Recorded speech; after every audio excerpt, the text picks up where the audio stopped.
Hey guys, Albert here, Realtor with Home Smart Professionals. I got John here again today, and today we are talking about the East Bay versus the West Bay. Not versus, it's not like one is, yeah, it's not a duel. We're just like comparing a couple of things. We're reading from our notes here, and we're going to do that.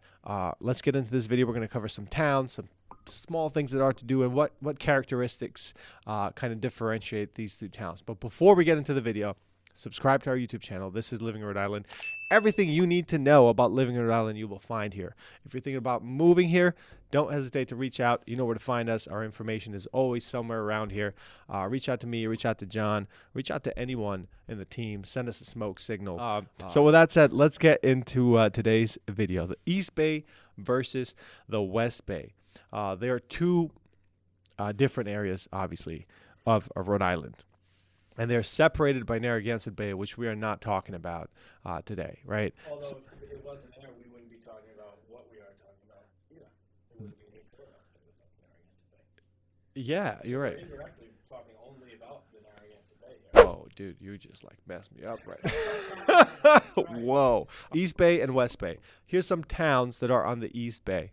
East Providence, Barrington, Warren, Bristol, Tiverton, Portsmouth, Little Compton, Middletown, and Newport. I love the East Bay. Not that I don't love the West Bay, but that's kind of where I operate mostly. Yeah. Most of really our business focus is on that area. And then we come down, obviously, to Warwick and this area. But, you know, kind of like that's really where we operate. Let's start with East Providence. East Providence is a working class town. Properties, for the kind of property that you will find there is homes between $280,000 and $400,000, raised ranches, neighborhoods, smaller lots. Houses kind of are closer to each other, like, blocks with houses, but really clean neighborhood. And in the last couple of years, it has exploded because of its proximity to Providence. Yeah. So that, and Seaport too. yeah. Makes it feel a little less city-like. Yes. Rather than being in the Exactly. border as well. Yes. East Providence, like you said, is on the up. They just built a new high school too. Yes. It looks like. It looks amazing. You know what's funny, dude? They built that thing very quick too. I was surprised. Yeah. All right, another town that is kind of opposite to East Providence is Barrington. Barrington, Rhode Island, right? It's funny because literally you drive through East Providence, then Riverside, and then you go to Barrington, which is 7 minutes from Providence. It's a different world, right? Much higher taxes. You're looking at properties, average price is probably $600,000, $700,000. You have mansions up to $10 million in Barrington. Beautiful water views. Some of the best schools in Rhode Island.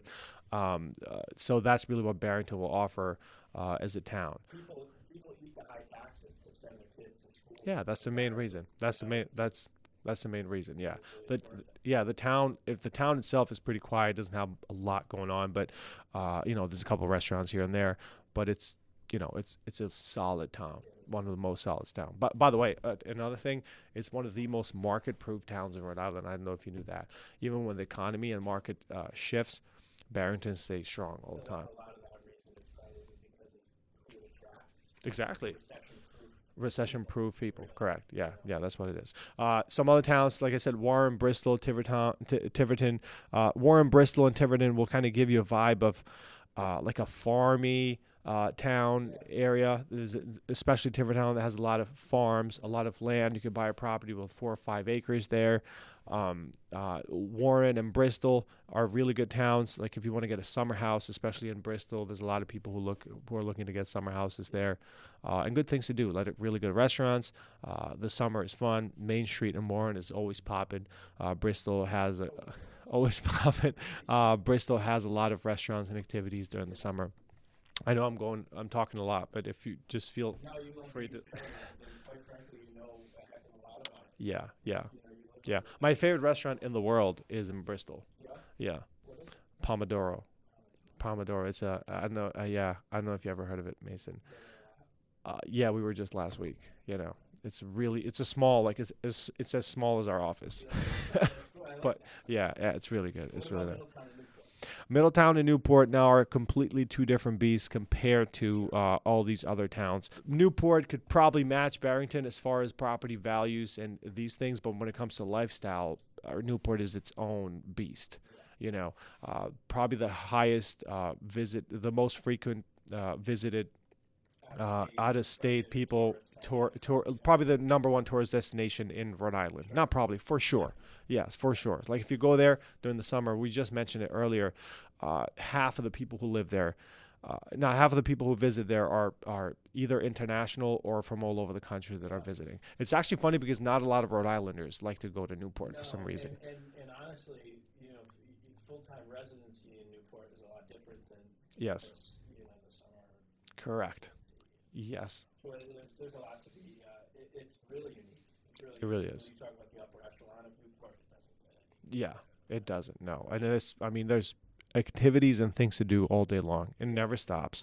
Middletown is it's right there, but it's different. It's just a town kind of entering Newport. There's not a lot going on, but really good properties. You still get the benefits of being 6 minutes away from Newport. It's literally right there. I love it. I love Middletown too. Just that you don't go to Middletown to hang out and do things. You live there. Like there's a lot of people who lived in Middletown and they want to move there because of the accessibility to Newport and those things. Another really good school system. That's right. All right, so that's about the towns in the East Bay. West Bay towns. West Bay towns. All right. So, yeah, now they do. West Bay includes Cranston, Warwick, East Greenwich, North Kingstown, South Kingston, and Narragansett. Okay. Quickly about the towns. Cranston, Warwick, similar towns, right? Very solid. Yes, absolutely. We love these towns. You have when it comes to property, you have a variety of, you can buy a property for $300,000, you can buy a property for $1 million, and everything in between, right? It all usually is that value. Yes. Yeah. Yeah. It's really No, Warwick is a very solid town. Same with Cranston, right? Cranston has slightly higher taxes than Warwick, but it does offer certain things that maybe at a higher level than Warwick does in better school systems, right? And you do have certain neighborhoods in Cranston that are Barrington level, right? Like Dean Estates. You're looking at $900 million properties, right? But the good thing is you could literally buy a $350,000 property in Cranston, just like that. Like they're available and they're everywhere. So it's not like it's... Not right now. No, not right now. Exactly. But it's not like they're not accessible. Like you can enter a town like Cranston if you like it. Things to do, a lot of restaurants. You move there for those reasons. There's a certain lifestyle there too. Very close to Providence. Correct. Yeah. And then Warwick, similar thing, right? Property prices are very affordable. You get good quality homes. But my favorite thing about Warwick is that its location, really close to East Greenwich, which we're going to get to the next town here, East Greenwich, right? It's like 9 minutes? Exactly. So like you're down a Main Street in East Greenwich in 9 minutes, go out to dinner. So I like that accessibility that Warwick offers. So let's go to East Greenwich quickly, right? A lot of activities, a lot of things to do. Main Street is, like I said, Main Street in Warren. Yeah. Main Street, like that's like not a main. What's a not so main, like a not so Main Street? Yeah, exactly. That's what it is. Yeah, I mean we're there in the summer all the time. It's fun. Main Street, I love Main Street in East Greenwich. There's so much happening. It's absolutely great. Great school systems, higher taxes too. East Greenwich kind of compares to Barrington on that end as far as... Correct. Just the difference is the Main Street. Barrington doesn't really have a Main Street where you can... I don't know if it's called Main Street. I don't know what the... Yeah. It's exactly. It's just different. Like, no, they have like 2-3 restaurants versus East Greenwich. Yeah, it's not really. So that's kind of the main difference there. And then you have these towns like North Kingstown, South Kingstown, and Narragansett. Just more solid towns. Average age of people live there is a little bit higher. Retirees are kind of like second or third homes type of properties. Narragansett is one of my favorite towns in Rhode Island as far as, Narragansett Beach is one of the best beaches. Really good properties there. A lot of part-time residents, a lot of out-of-state buyers from New York who are dropping millions in Narragansett right now. Absolutely. College kids, Oh yeah, vacation yeah. goers in the summer. Like look at Airbnb prices are. People buy property over there just for Airbnb. Yeah, Yeah, yeah. it's incredible. There's a lot of opportunity over there, which is why you see the median price so high. It's crazy. You know, Yeah, it's absolutely crazy. and I also wanted to get into some real estate. Some of these towns. Mhm. Start over in the East Bay first. I know we touched on it briefly. East Providence. What is the market looking like for someone that wants to move into East Providence? It's extremely competitive. My goodness. I remember houses that used to sell for like $299 with an average of like 45 days on the market right now are selling for 350, 380 in 2 days. It's crazy, and it really is. Or if Yeah. you're in East Providence, you better look for a little while. Yeah, or overpay. Like be very very aggressive. Depends on how much you love the Yeah. spot. And people do because it's especially people who, let's say, people who work in Providence, right?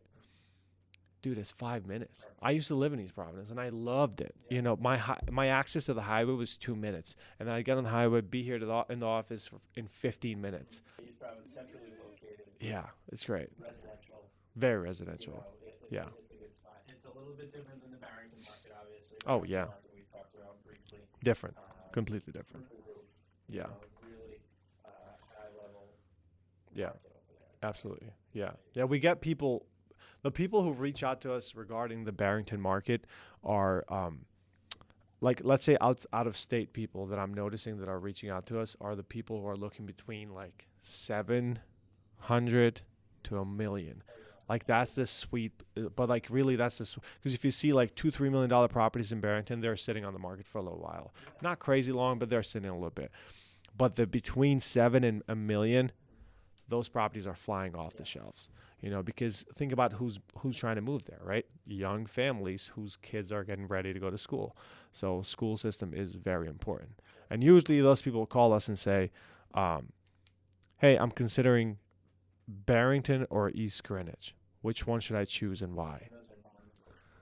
And those are non-negotiable. So, yeah, I'm like, how do I explain to you what the difference is between those two towns, besides saying if you like to party and if you would like to, like if you like to, be in like a busier main street style, then it's East Greenwich. And if you want the quietness and kind of the solid.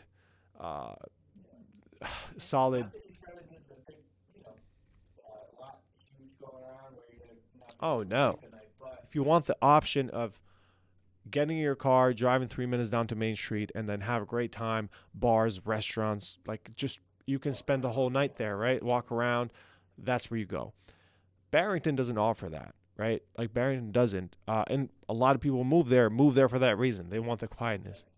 But what Barrington does offer is that you can get in a car and drive 10, 15 minutes and go to Bristol or Warren, which Warren will offer. Warren and Bristol offer those things. There's more activities happening. Very limited. Oh my gosh. Yeah. Absolutely. Yeah. It is. Yeah. Warren is one of the highest appreciated towns in Rhode Island. It was last year. Yeah. Yeah. Absolutely. Yeah. It's gotten popular. Much more popular. A lot of young people, first-time home buyers wanting to move there, but the market doesn't move. There's never an influx of listings in Warren, So, yeah. Yes. Do a little pitch. Tell the camera right there. I'm going to make a pretty tight statement here. Okay. And it's going to have to do with Narragansett, Westerly, Charleston, South Kingstown. Okay. And I think that we have come to the conclusion that those are the best areas on the West Bay to own a summer home. Do you think that's roughly correct? What do you think about that? Yes, I totally agree. I think that you still have a chance to find affordable properties in these towns. Narragansett is kind of insane, but you could definitely find still decent deals, if we can call it a deal, in Westerly and Charlestown, especially. We didn't talk a lot about Charlestown, but I love that town. Yeah. It's really cool. It's so quiet, but they still have like mom and pop shops and some restaurants, but properties there are great. It feels like it's in the state. It does, dude. It's like you just take that exit, Like on your way to Newport, you just take that exit, and it's just like its own little world. Some of the lowest taxes in the state, by the way. Yeah. You know, not I don't think there's no education system there, right? There's really not much Exactly. So it's more of like retirees. But that's why we're saying that if you want to own a summer home, that's it. I'm going to go out on a limb and say that Charlestown is the best out of all these towns. I'm talking about the regular person, dude, Yeah. like the who can afford a property up to $800,000.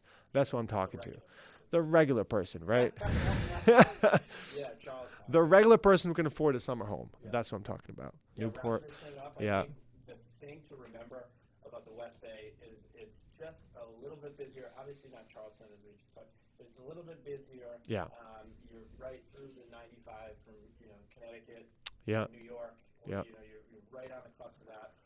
Like you said, East Greenwich, a lot going on, and the East Bay is going to be a little bit quiet. Yes. Barrington. It is. Bring Yeah. your family. It really Live is. here for 10, 15 years. Yes. Live here for 30 years for all we care. It's a beautiful place. It is. And you're gonna. They really offer similar things, but just with different vibes. And East Bay is just gonna be a little bit quieter. Totally.